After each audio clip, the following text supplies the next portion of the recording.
تو ٹھیک ہے مولا، میں تیری رضا پہ راضی، تیری قضا پہ شاکر، ٹھیک ہے نہ دے میں راضی ہوں، تو مجھے رسوا کرنا چاہتا ہے۔ بس ابھی دعا ہو ہی رہی تھی کہ ہاتف غیب سے ندائی، عبد القادر تو بول کتنے بیٹے دوں، تو بول نہ کتنے بیٹے دوں، خدا کے فضل سے ہم پر ہے سایہ غوث اعظم کا، ہمیں دونوں جہاں میں ہے سہارا غوث اعظم کا۔ کہ تو بول کتنے دوں، تو کہا یا اللہ چل ایک مانگنے آئی تھی، مہربانی کر 7 عطا کر دے۔ 7، ایک بیٹا لینے آئی تھی، رب کریم نے اسے 7 بیٹے عطا فرمائے۔ او بھائی تجھے منوانا ہی نہیں آتا، تو اس رستے کا مسافر ہی نہیں۔ حضور غوث اعظم رضی اللہ تعالیٰ عنہ فرماتے میں تقریر نہیں کرتا تھا، تعلیم مکمل کر لی، بات نہیں کرتا تھا۔ میں کہتا تھا میں کیسے لوگوں کے سامنے واز کروں؟ کہتے ہیں مجھے خواب میں مصطفیٰ کریم کا دیدار نصیب ہوا۔ محبوب نے فرمایا عبد القادر بات کیوں نہیں کرتے؟ میں نے کہا حضور یہ عربی لوگ ہیں، فصیح و بلیغ ہیں، ہر آدمی بات سمجھتا ہے، تو میں کس طرح اتنے مجمع میں بولوں گا؟ بڑا مشکل کام ہے، ہر آدمی کی ذہنی سطح کے مطابق کیسے بات کروں گا؟ کہتے ہیں مصطفیٰ کریم نے فرمایا منہ تو کھولو ذرا۔ کہتے ہیں میں نے منہ کھولا تو حضور نے 7 دفعہ لعاب دہن میرے منہ میں ڈال دیا۔ فرمایا اب تو بولتے جانا اور میری برکتیں تیری مدد کرتی جائیں گی۔ آپ فرماتے ہیں اگلی شام میں سویا تو مولا علی شیر خدا بھی آ گئے، تو فرمانے لگے عبد القادر منہ کھول نہ بیٹا، تو میرا بھی ہے۔ کہتے ہیں میں نے منہ کھولا تو حضرت علی نے 6 دفعہ لعاب دہن ڈالا۔ تو میں نے کہا حضور آپ نے 6 دفعہ ڈالا ہے، تو خواب میں حضرت علی فرماتے ہیں، کہتے ہیں بیٹے میں نبی پاک کے برابر تو نہیں نہ ہو سکتا، میں نبی پاک کے برابر، حضور نے 7 دفعہ ڈالا ہے تو 6 دفعہ اس لیے ڈالا ہے کہ میں حضور کے برابر۔ صحابہ تو خواب میں بھی آ کے کہتے ہیں ہم نبی کے برابر نہیں، تو کیسے نبی کے برابر بن گیا؟ وہ تو خواب میں بھی آ کے کہتے ہیں کہ ہم حضور کے برابر ہیں، تو زندگی میں دعوے کرتا پھرتا ہے۔ حضور غوث اعظم فرماتے ہیں بس پھر چھوٹی سی مسجد، اور اس میں میں نے تقریر شروع کی، میں اکیلا ہی چلا تھا جانب منزل مگر، پھر لوگ ملتے ہی گئے، پھر کارواں بنتا گیا۔ فرماتے ہیں چھوٹی سی مسجد، پھر مسجد بڑی ہوئی، پھر مجمع بڑھ گیا۔ فرماتے ہیں پھر جامع مسجد، پھر مجمع وہاں بھی کم پڑ گیا، پھر بغداد کی عیدگاہ وہ بھی بھر گئی تو صحرا میں جا کے خیمے لگ گئے۔ کہتے ہیں تقریر ہوتی تو ہزاروں کا مجمع، ہزاروں کا۔ ملا علی قاری کہتے ہیں غوث اعظم کے اجتماع میں 70 ہزار لوگ شریک ہوتے تھے، ہزاروں علماء کاغذ قلم لے کے بیٹھے ہوتے تھے کہ غوث پاک جو باتیں بیان کریں گے تفسیری نقطے ہم نے نوٹ کرنے۔ اور حضور غوث اعظم کو اللہ نے یہ کمال دیا تھا، کمال، یہ آپ کی کرامت تھی کہ بغیر سپیکر کے بولتے تھے، جیسی سمجھ پہلے والے کو آتی تھی ویسی آخری والے کو آیا کرتی تھی۔ تو حضور غوث پاک رضی اللہ تعالیٰ عنہ نے لوگوں کو بڑا نوازا۔ ایک شخص آیا، اس نے آ کے کہا حضور میرے ابا جی میں آپ کا مرید ہوں، عقیدت مند ہوں، رات میں نے باپ کو خواب میں دیکھا ہے، تو دوزخ کی آگ میں جل رہا ہے، میرا فوت ہونے والا باپ میں نے بڑی تکلیف میں دیکھا ہے۔ تو غوث اعظم رضی اللہ تعالیٰ عنہ فرمانے لگے میرے مدرسے میں آیا کرتا تھا، میری خانقاہ میں آتا تھا، میری محفل میں بیٹھتا تھا، حلقہ ذکر میں رہتا تھا۔ تو اس نے کہا حضور کبھی کبھی آتا تھا، کبھی کبھی۔ غوث اعظم نے مصلی بچھا لیا، کہا یا اللہ تیرا وعدہ نہیں کہ جو اہل اللہ کے مجالس ذکر میں بیٹھے گا تو اسے شکی نہیں کرے گا، اسے صحیح۔ اور یہ مسلم شریف کی حدیث ہے، دلیل کیا ہے؟ مسلم شریف کی حدیث، نبی پاک علیہ السلام نے فرمایا جو ذکر کرنے والوں کی مجلس میں خالی بیٹھ جائے اللہ تبارک و تعالیٰ اسے بھی سعادت عطا فرما دیتا ہے، اگر شکی ہو بدبخت ہو تو اللہ اسے نیک وقت فرما دیتا ہے۔ تو حضور غوث اعظم حضور کی اس دعا کا وسیلہ دینے لگے، یا اللہ تیرا وعدہ نہیں تھا وہ یہاں آیا کرتا تھا تو خدا بندہ اس کی قبر پہ عذاب۔ وہ شخص کہتا ہے میں گھر میں جا کے سویا، دوبارہ میرے ابا جی ملے تو مجھے کہنے لگے بیٹا عبد القادر کے پاس جاتے رہنا، عبد القادر کے پاس جاتے رہنا، جو ان کی مجالس میں جاتا ہے اللہ اس سے بڑا ہی راضی ہوتا ہے، وہاں جاتے رہنا۔ تو بھائی ان لوگوں کو رب کریم کو منانا آتا تھا۔ غوث اعظم مزدوروں کی طرح دین کا کام کرتے تھے۔ میں نے بڑا سوچ سمجھ کے فکرہ کہا، مزدوروں کی طرح۔ میں نے اپنے گاؤں میں کچھ ایسے مزدور دیکھے جو صبح فیکٹری میں دیہڑی کر کے آتے تھے تو شام کو دیہڑی کر کے آئے ہیں پوری 4 بجے تک 5 بجے تک، تو شام کو کسی آدمی نے مٹی ڈالنی ہے اپنے گھر کے اندر تو اس سے بھی ٹھیکہ کر لیا، اس نے کہا میں 300 روپیہ دوں گا، مٹی اٹھا لو. تو وہ مزدور گھر آیا تو اس نے کہا چلو بچوں کے کپڑے بھی لینے، عید بھی قریب آ رہی ہے. یہ مزدور لوگ بڑی جدوجہد کرتے ہیں. تو رات کو مٹی ڈال دی. حضور غوث اعظم نے مزدوروں کی طرح دین کا کام، یہاں تو موجیں لگی ہیں، تو موجیں لگی ہوئی ہیں لوگوں کی. یہاں تو لوگ سات رنگ میں مست ہو کے کہتے ہیں بس ٹھیک ہو گیا جی، ہم بڑے پکے ہیں ان کے ماننے والے. غوث اعظم فجر کے بعد فقہ کا درس دیتے تھے، فقہ کا. ان کہہ دے وہ بھی مولوی سن، کیونکہ درس جو دیتے تھے فقہ کا درس فجر کے بعد. ظہر کے بعد غوث اعظم لوگوں کو حدیث پاک پڑھایا کرتے تھے. عصر کے بعد قرآن پاک کی تفسیر بیان کرتے تھے. ہر روز رات کو عشاء کے بعد دور دراز سے مخلوق آتی تھی، لاکھوں کا مجمع ہوتا تھا، اور غوث اعظم وہاں رسول اللہ کا دین لوگوں کو سمجھایا کرتے تھے. 1000 آدمی کاغذ قلم لے کے عالم بیٹھا کرتے تھے. غوث اعظم جو تفسیر بیان کرتے اسے لکھا جاتا تھا. یہ حضور غوث اعظم کا طریقہ ہے. غوث اعظم بغداد کی جامع مسجد کے خطیب تھے. وہ خطیب تھے مسجد کے. جامعہ نظامیہ کے نام سے غوث اعظم نے مدرسہ بنایا ہوا تھا. وہ ایک ادارے کے پرنسپل تھے. جسے الف با سیدھی پڑھنی نہ آئے وہ کہے میں بڑا ولی ہوں، مجھے غوث پاک کا فیض ہے. تجھے کس طرح کا فیض ہے؟ غوث اعظم کا فیض یہ آپ فرمایا کرتے جتنی جس کی زبان میں تاثیر زیادہ ہو سمجھو میرا فیض اسے زیادہ ملا ہوا ہے. آپ تقریر کرتے تھے، خطبہ دیتے تھے، روز رات کو بیٹھتے تھے. صلاح الدین ایوبی کھڑے ہو کے کہنے لگے فلسطین میں، فرمایا میں لڑوں گا اس لیے کہ میں عبد القادر کے مدرسے کا طالب علم ہوں. اور فرمانے لگے یہ 70,000 فوج میرے ساتھ ہے، ساری غوث اعظم کو ماننے والی ہے. انقلاب غوث کے ماننے والے لائیں گے. یہ لوگ انقلاب برپا کریں گے جن کے دلوں میں بغض رہتا ہے اللہ کے ولیوں کا. اور ہر رسالے میں کبھی یہ کون سا جہاد ہے، کبھی بابا فرید کے خلاف لکھتے ہیں، کبھی غوث اعظم کے خلاف لکھتے ہیں. شرم نہیں آتی؟ کھالوں سے تم نے پجارو خریدی ہوئی ہے، کھالیں کٹھی کر کے تم نے کلاشنکوف لی ہوئی ہیں، مکانوں میں رہتے ہو، اور قوم ہے کہ وہ دیکھتی نہیں. اور بھائی دنیا میں رہنا ہے تو کچھ پہچان پیدا کر. لباس خضر میں یہاں سینکڑوں رہزن بھی پھرتے ہیں. ہر داڑھی پگڑی والے کو دیندار نہ سمجھ لیا کرو، خدا را یہ پہچان پیدا کرو. جس کے مرضی پیچھے لگ جاتے ہو. حضور غوث پاک شیخ عبد القادر جیلانی رضی اللہ. اور آج کل کی میں جاتا ہوں نا محفلوں پہ تو میں دوستوں سے کہتا ہوں اب کوئی دوست ٹائم لینے آتے تو میں پوچھتا ہوں محفل کیوں کرانی ہے؟ محفل کہنے ثواب واسطے. تو میں کہا سورۃ یاسین پڑھا لو. کار ساری زندگی ثواب کے چکر میں رہو گے، انقلاب کب آئے گا؟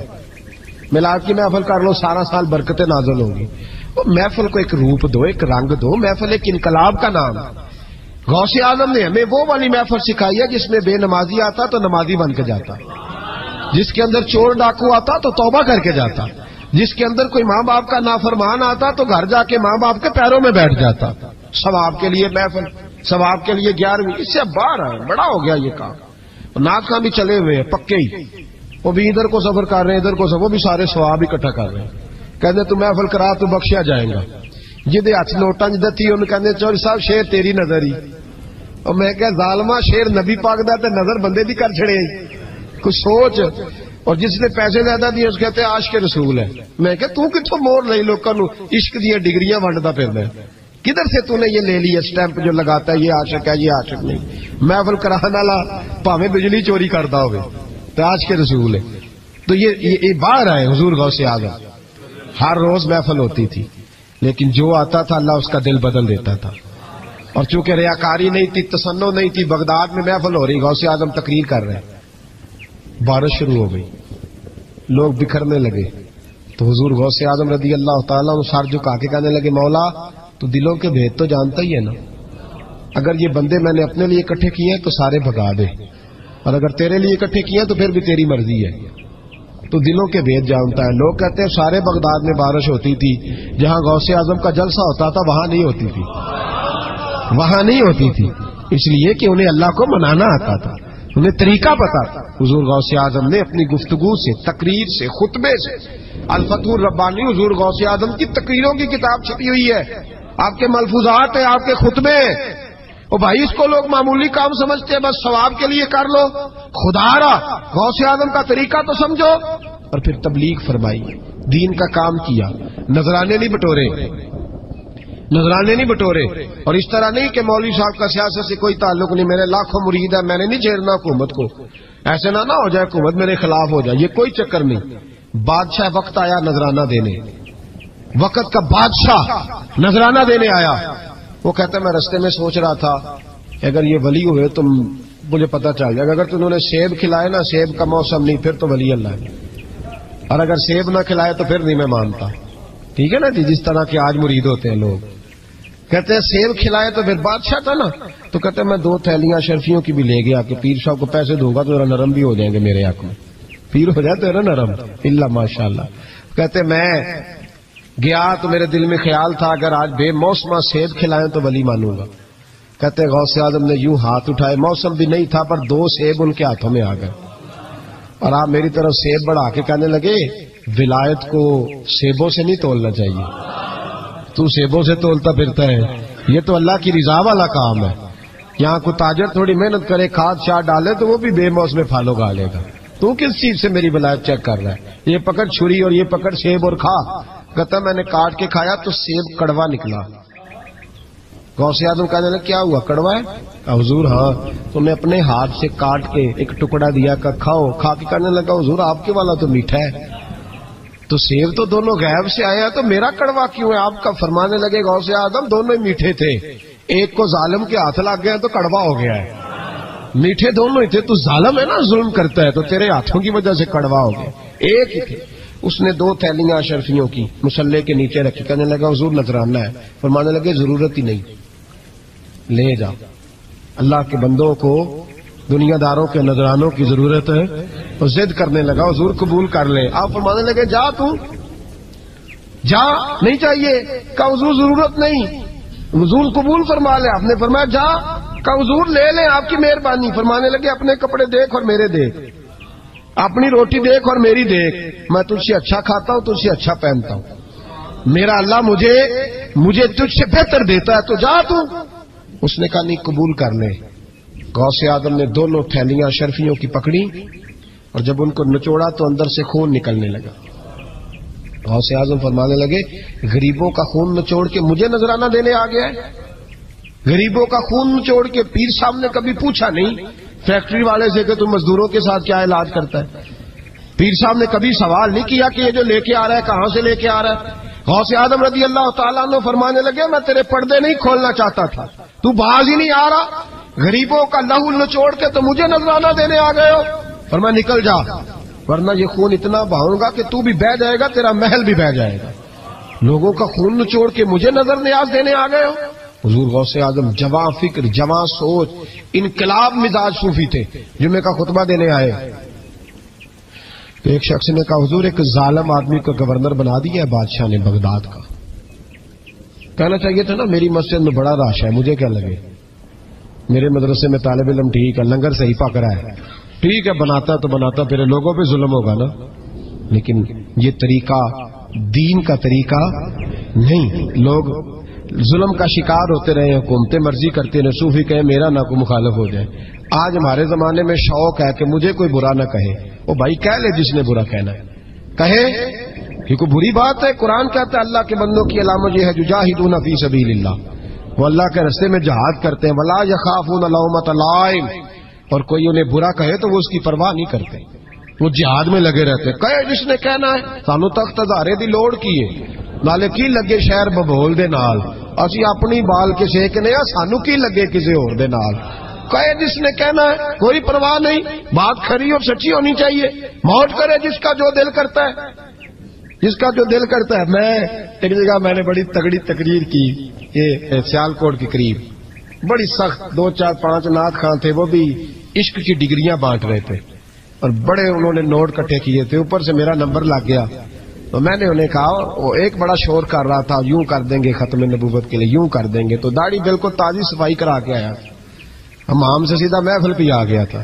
میں کہ بیلیا تیرے کو داڑھی دا پار تے چکیا نہیں جانا, تے سارے دین دا کیویں چکے گا, وہ تے چک لے, وہ تیرے کو تھوڑا جہا بھی نہیں چایا جا رہا. ایک اور تھا اس میں, مجھے کہنے لگا میں تمہیں نویں نعت سنانی. میں کہا تیری مہربانی, مینوں کو پرانی سنائی, نویں کلام میرے کو نہیں ہضم ہوندے جڑے تسی شروع کیتے نے ڈم ڈم. تو مسئلہ خراب ہو گیا. ایک پیر صاحب بھی بیٹھے تھے, آپ یقین کریں نبی پاک کی نعت ہو رہی ہے اور اشارہ پیر کی طرف ہو رہا ہے. اشارہ پیر کی، حضور کی نعت ہو، نبی پاک کی نعت ہو رہی اور اشارہ.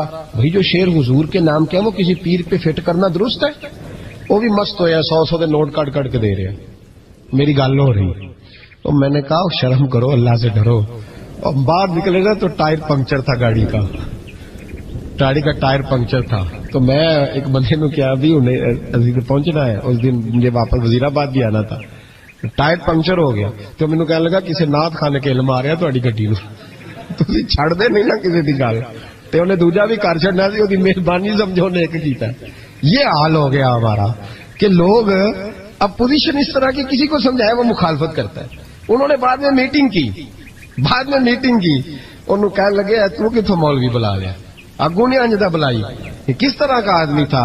سب کو اس طرح، اور بڑی بڑی عجیب حرکتیں. میں یہ لودرا ملتان سائڈ پہ 2-3 دن کے لیے تو نقیب محفل وہ بےزتی کری جائے مجمے دی. تسی بول دے نہیں، تھی سبحان اللہ ہی نہیں آندے، ایڈا رکھا مجمع کدے نہیں دیکھے. کنج دے تسی بندے ہو، مینوں تسی یاد رہو گے. بوڑھے بوڑھے لوگ بیٹھے ہیں، ٹھنڈ کا موسم ہے، کری جا رہے ہیں. وہ میرے سے نہ برداشت ہوا. کبھی کبھی وہ رگ بڑی تنگ کرتی ہے. کچھ دیر تو میں نے برداشت کیا، تو بعد میں بول ہی پڑا. میں کہ بھائی بہ جا، تیری مہربانی، تو پیسے لے کے مفت آئے نہیں سارے، اے چنگے نہیں تیرے نالوں، اے فری بیٹھے مفت بیٹھے. تو تے پیسے لے کے، مجھے انہوں نے بتایا کہ 15,000 تو نے پہلے لیا. کس بات کا لیا؟ تو یہ کوئی مذہب کا کام ہے؟ کیا چکر چلایا ہوا ہے؟ کوئی طریقہ ہے؟ یہ اس طرح دین پھیلتا ہے؟ غوث اعظم جیلانی، حضور شیخ عبد القادر جیلانی، یہ لوگ اگر بادشاہوں کی ٹی سی کرتے تو انقلاب نہ برپا ہوتا. حضور غوث اعظم رضی اللہ. اور جو آ رہا ہے چودھری صاحب عاشق کے رسول ہیں، اس لیے کہ 50,000 دیا محفل میں، تو بس 50,000 کا عشق مل جاتا ہے. کیا تماشا لگ گیا؟ غریب آدمی میلاد کی محفل میں بھی ویڈیو کے پیچھے بیٹھتا ہے، نہ ساڑھ کو دتھی ہے نہ آگے انہیں ہے. اس چکر سے باہر آئے. غوث اعظم رضی اللہ تعالیٰ عنہ اس لیے لتاڑ لیتے تھے یہ لوگ، ان کے اندر لالچ نہیں تھا، کسی شخص کے ساتھ کوئی ذاتی مسئلہ نہیں تھا. بڑی مخالفت کی لوگوں نے ان کے زمانے میں بھی ان کی. جمعہ پڑھانے آئے، ایک شخص نے کہا حضور ظالم آدمی گورنر بنا دیا بادشاہ نے. غوث اعظم نے ممبر پہ چڑھ کے فرمایا میں جمعہ پڑھانے لگا ہوں، میرا جمعہ ختم ہونے سے پہلے پہلے میرا حکم ہے کہ بادشاہ گورنر بدل دے. یہ نہیں کہا میرا بیٹا بنا دے، میرا مرید بنا دے، وہ میرا رشتہ دار لگا دے. فرمایا حکم دیتا ہوں کہ جمعہ ختم ہونے سے پہلے گورنر بدل دو، ورنہ میرا نام عبد القادر جیلانی ہے، جمعے کے بعد میں خود بدل دوں گا. میں بدل دوں گا جمعے کے بعد. ہر مشکل دی کنجی یارو آتے مرداں دے آئی، میں بدل دوں گا جمعے کے بعد، اور تم دیکھو گے بدلا جائے گا. لوگ کہتے ہیں جمعے کی نماز پڑھ کے نکلے تو بادشاہ دروازے پہ کھڑا تھا، کہنے لگا حضور مہربانی کرے ناراض نہ ہونا، بدل دیا گورنر. ہم نے گورنر، یہ شان تھی غوث اعظم کی کہ غوث اعظم جو کہہ دیں رب ویسا کر دے. لیکن عاجزی کیا تھی؟ شیخ سعدی فرماتے ایک بوڑھے کو کسی شخص نے بیت اللہ کے ساتھ پتھر پہ سر رکھ کے روتے دیکھا، اور وہ بزرگ بوڑھے کہہ رہے ہیں یا اللہ قیامت کے دن مجھے اندھا کر کے اٹھانا، اندھا کر کے، کہیں ایسا نہ ہو تیرے نیک بندوں کے سامنے میں شرمندہ ہو جاؤں، اور مولا مجھ سے درگزر والا معاملہ کرنا، مجھ سے سوال نہ کرنا، میں کمزور ہوں. رو رہے ہیں. کہتے میں قریب گیا تو میں نے جا کے دیکھا کہ پتہ تو کروں کون گناہگار ہے، میں بھی اس کے لیے دعا کرتا ہوں. وہ بزرگ کہتے ہیں جب ان بزرگوں نے چہرہ اٹھایا تو میری چیخ ہی نکل گئی، یہ تو غوث اعظم جیلانی ہے. ایک طرف حالاتی ساری کر کر زاری نیند اکھاں تھی توندے، فجر اوہی گناہگار کا آون سب تو نیویں ہوندے. جن لوگوں نے سینکڑوں سال ہو گئے جن کو گئے، اور آج بھی ان کی جلائی ہوئی شمع روشن ہے. جنہوں نے اپنی زندگی ساری دین کے کام میں لگائی، 40 سال تک ساری رات اللہ کی عبادت کی، کتابیں لکھی، دین پڑھایا، لیکن جب رب کے ساتھ تعلق ہوا تو کہا نہیں ہم کمزور ہیں، یا اللہ معافی دے. بھائیو ہمارے بزرگوں نے ہماری تربیت کی، انہوں نے ہمیں سمجھایا، انہوں نے ہمیں کہا کہ فیض اس چیز کا نام نہیں کہ تو کہے بڑے میرے بارے نیارے ہو گئے دکان چمکنے لگی. فیض تو یہ ہے کہ تیرا دل دین سے کتنا جڑا، تیرے اندر روحانیت کتنی پیدا ہوئی، اخلاقی قدریں تیری کتنی بحال ہوئی. غوث اعظم سے کسی نے کہا تو حضور دعا قبول نہیں ہوتی، فرمایا 3 شرطیں ہیں، تیری ہر دعا اللہ قبول فرمائے گا.